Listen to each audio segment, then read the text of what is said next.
So sewing in the metal nose piece is a little tricky because we are sewing a piece of metal.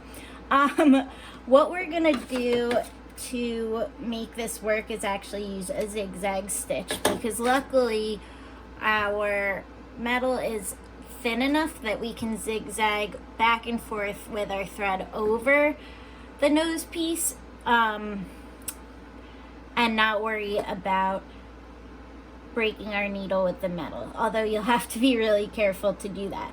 So I want you to take your fabric with the lining side up, and we're gonna just line up our nose piece with the center seam at the top, so where the bridge of the nose would be. These do bend, but I actually found it easier to sew it flat, so I'm pretty much going to begin sewing it like this, and then when I get to the center, flip it to line up. So if it's not lining up when you start sewing, that's okay. You can bend and shape it as we go. So what you want to do with your machine is put your stitch length up to a 4 and put your stitch width up to a 6 and turn the stitch to a zigzag stitch. I wish I could show you guys on mine, but it is already finished, so I can't really can I show you? So I don't know if you'll be able to see, but you can see the zigzag stitch, and oh, actually you can see how I have, trying to get it to focus on it, but I've zigzagged around the metal to hold it in place. All right, so, and this piece is really important because again, it shapes the mask to your face and keeps it snug. So my settings are correct. Now I'm just gonna go ahead. I want to try to keep my mask as lined up as I can, or as keep my nose piece as lined up in the center as I can. And I'm gonna start by just bringing my presser foot down on here. Obviously right now my needle is in the center. That can't happen. You want to make sure at no time does your needle go down on the metal, or your needle will potentially break or the machine will jam. So I am using the hand wheel to properly, turning it forward to properly line this up so that I'm ready to sew. So I'm actually going to begin with the, oh no, I did not pull my thread enough and it unthreaded. This is a teachable moment. So make sure that you've pulled enough extra thread that it's out of the way, that you hold it down when you begin.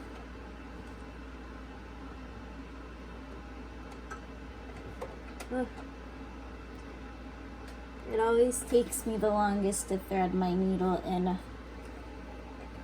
tutorials. Sorry guys.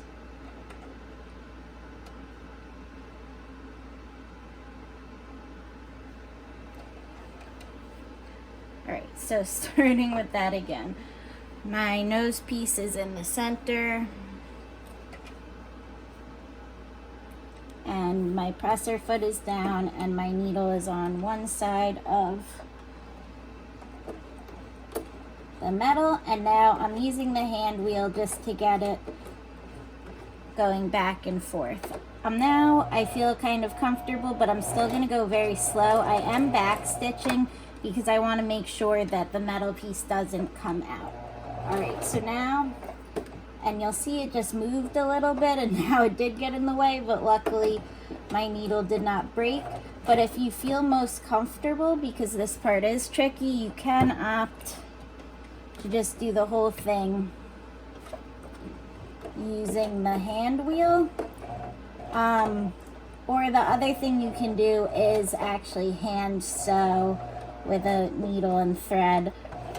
Do the same thing but by hand if you're afraid to use the machine. I'm actually doing like a little bit of foot pedal and hand wheel at the same time to make sure I don't break my needle. Alright, so you'll notice now I'm at the center point and this is not lined up at all, so what I'm going to do is raise my presser foot and keep my needle down so that I don't lose my place. And I'm just going to kind of bend the metal a little bit, but I'm also going to move my fabric so it wants to line up with this metal piece, which right now is not going so well, but we'll be able to reshape it afterwards. Hey, this is harder than I remember before. Okay, so I'm just gonna do the best I can here. But again, you wanna make sure your stitching is all in the seam allowance and not in the open area of your mask. Oops. You know what? Mine keeps getting jammed, so I'm gonna start that over. So you guys can see what it looks like so far. I don't know why it doesn't want to focus today. And now I'm trying to shape this so that it'll go over the next part. Just so you guys know, I have also seen people, if you don't have a nose piece or you want to make extras of these but don't want to buy these, I've seen people use things like pipe cleaners, those little bendy tabs that come on the end of like a bread package. That's not the right word for them. I'm blanking on what it is. This is why I like being in the classroom, because someone would say, oh, those are called whatever it is. Or even like the wire that they use in like flower arrangements can work as well. Okay, so okay, I did stop my video because my needle came unthreaded again.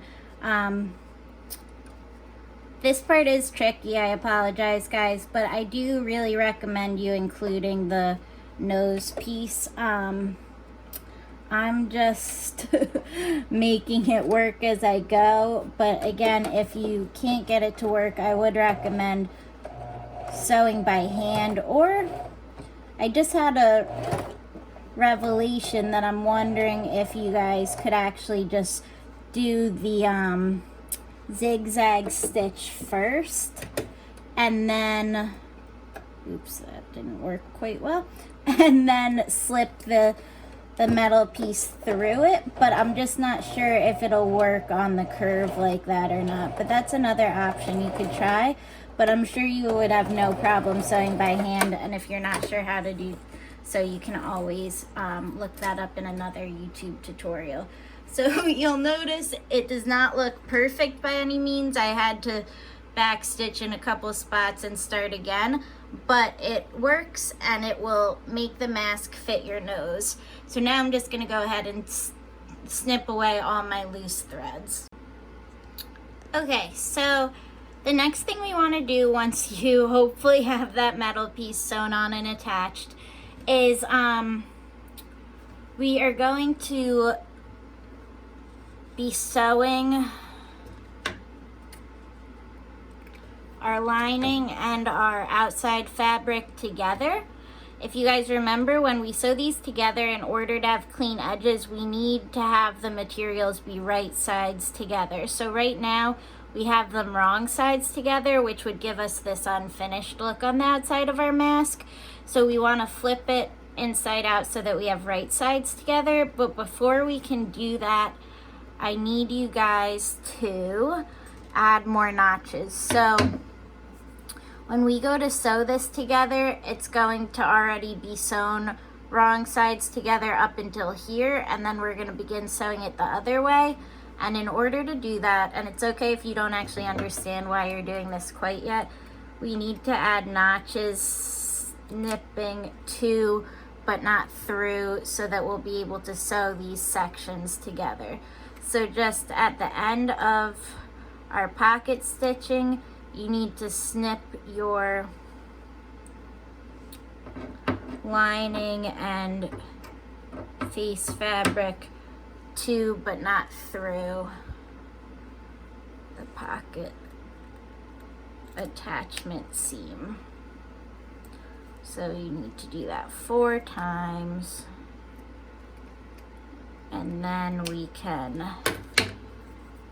through the, we're not doing anything with the pocket right now, but we're pulling the material through the opening between the lining and face fabric to turn it inside out. Just be careful when we're turning things inside out and right side out and whatnot, that you make sure you don't push the metal nose strip out of place.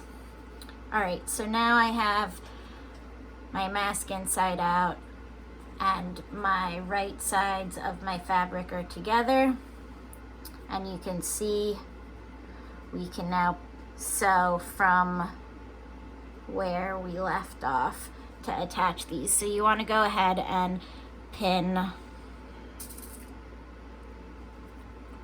the edges of your lining and face fabric together.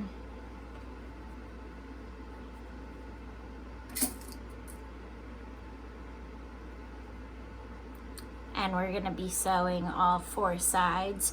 So you just want to back stitch from the very edge and sew down, back stitching up until exactly where that seam begins.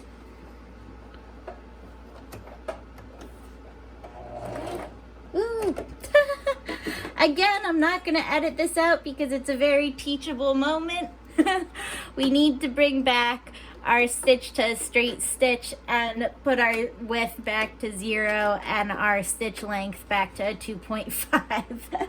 So hopefully you guys have all learned from me and now have reset your machines, because I forgot to, because this is a long tutorial. I apologize, guys. All right, so make sure you just have a regular straight seam for the rest of this project. So I'm back stitching, sewing my side seam, making sure I don't sew over my pin, and sewing right up to that existing seam, but not past it. All right, so this is what it should look like. Oh, there's a better idea. So I went right up to where the seam begins, but not past it, and now I'm gonna do that 3 more times on all my other edges. Okay, so now your mask should look like this. Before we turn it back, we want to iron open our seams. So just like you did with the curved seams before, I would recommend pressing one flat and then flipping it over and pressing the other one flat. So I'm gonna go iron all of my seams open so that I have nice clean and pretty pressed sides.